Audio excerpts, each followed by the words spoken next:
Vale, pongámonos en situación. Pensemos por un momento en el inmenso caos de datos que se genera hoy en día. Comenzamos nuestra explicación examinando un reto monumental en la informática moderna. ¿Cómo demonios pueden los sistemas actuales encontrar al instante un único registro dentro de bases de datos masivas que no paran de crecer? Y es que la cantidad de información que procesamos es tan abrumadora que sin una estructura brillante que organice todo este desmadre, la velocidad a la que estamos tan acostumbrados navegando por Internet sería literalmente imposible. Imaginad buscar una aguja en un inmenso pajar digital. Buscar elemento por elemento es totalmente insostenible en el mundo real. Sin un sistema estructural increíblemente inteligente para responder a esta pregunta, los motores de búsqueda y los servidores simplemente colapsarían, quedándose congelados bajo el peso aplastante de sus propios datos. Para entender esta genialidad paso a paso en esta explicación vamos a ver 1. El problema del árbol binario. 2. El factor de balanceo y las rotaciones. 3. Una simulación súper práctica con datos Pokémon. 4. La prueba de rendimiento a modo de postre. Y para rematar, el límite, millones de filas. Empezamos por el principio. Punto 1. El problema del árbol binario, o el fallo de los datos ordenados. Viajamos a 1962. Los matemáticos soviéticos Adelson Belsky y Landis se dieron cuenta de un fallo garrafal en las primeras estructuras de búsqueda. Es súper curioso. Pensemos en un árbol binario normal. Los datos aleatorios se ramifican a la perfección, pero si introducimos datos que ya están perfectamente ordenados, como los números del 1 al 5, el árbol muta, se deforma completamente en una línea recta súper ineficiente. Básicamente se convierte en una lista del montón. O sea, si queremos buscar el número 5, tenemos que comernos todo el recorrido, perdiendo absolutamente toda la ventaja de usar un árbol. Pasamos al punto 2, factor de balanceo y rotaciones, la regla matemática. Para evitar ese desastre estructural del que hablábamos, nació el árbol ABL. Y trajo consigo una defensa puramente matemática, el factor de balanceo. Esta es la regla de oro. El algoritmo está midiendo constantemente el árbol para detectar si alguna rama engorda demasiado.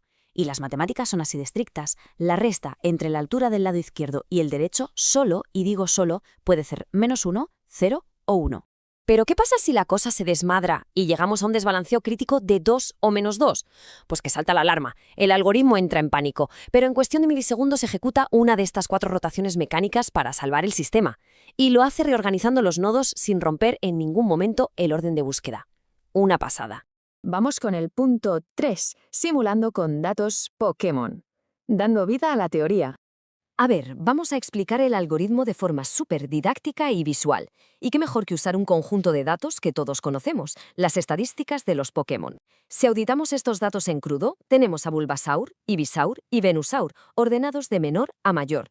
Al meterlos en nuestro sistema, actúan literalmente como pesas físicas, inclinando la balanza peligrosamente hacia la derecha. Y ahí lo tenemos. Es brutal ver al algoritmo pensando en tiempo real. En el momento exacto en que entra Venusaur y sobrecarga la rama derecha, salta este mensaje. El sistema pivota instantáneamente haciendo una rotación izquierda y coloca a Ivysaur justo en el centro para recuperar el equilibrio. Magia matemática. Pero ojo, que aquí viene el clímax de la simulación. Al insertar a Charizard, se nos monta un desajuste peligrosísimo en forma de zigzag. La solución, una rotación doble.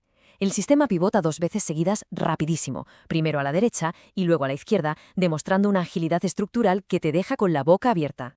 El resultado de toda esta gimnasia matemática es un ecosistema digital con una simetría perfecta. Fijaos, si insertamos 12 elementos ordenados sin esto, tendríamos una torre ineficiente de 12 niveles, pero aquí la altura se planta en 4. Esto nos garantiza que encontrar cualquier registro nos va a tomar un máximo de 4 pasos. Es una maravilla absoluta de la complejidad logarítmica, que reduce la búsqueda exponencialmente. Y ahora llegamos a la parte 4, la prueba de rendimiento, el postre del benchmark. Bueno, como postre, vamos a pasar de la teoría didáctica a ver qué hace la CPU con sus propios ojos. Empecemos con poquitos datos, apenas 800 filas. Los números hablan solos. Buscar a lo bruto de forma lineal tarda 400 microsegundos, pero nuestro árbol ABL lo fulmina en solo 5 microsegundos. Incluso a esta escala tan minúscula ya estamos hablando de que es 80 veces más rápido. Llegamos al último punto. 5. El límite de millones de filas, rompiendo la escala. Vamos a ponernos serios. ¿Qué pasa si estresamos el sistema de verdad? Vamos a llevar la base de datos a un límite de 1 millón de filas, algo muy común en los desarrollos modernos, donde la eficiencia es cuestión de supervivencia pura y dura. Fijaos en esta barbaridad de comparativa. En una simple búsqueda lineal, la CPU se queda literalmente congelada durante medio segundo entero para encontrar un registro. Medio segundo. En cambio, el árbol AVL navega por ese océano de 1 millón de datos en fracciones ínfimas de microsegundo. Hablamos de una estructura 50.000 veces más rápida. O sea, medio segundo puede no parecer el fin del mundo si estás tú solo, pero imaginad 100.000 usuarios haciendo esa misma búsqueda a la vez. Sin el AVL, cualquier servidor moderno colapsaría al instante, sin duda. Y bueno, esto nos lleva a una reflexión final alucinante. Esa fluidez extrema y casi mágica de la informática moderna, que todos damos por sentada, se sostiene literalmente sobre un truco matemático autobalanceable diseñado allá por los años 60.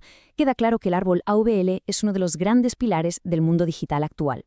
Así que, sabiendo esto, ¿no resulta fascinante pensar cuántas otras soluciones brillantes del pasado nos están esperando silenciosamente para resolver los gigantescos problemas tecnológicos de nuestro futuro?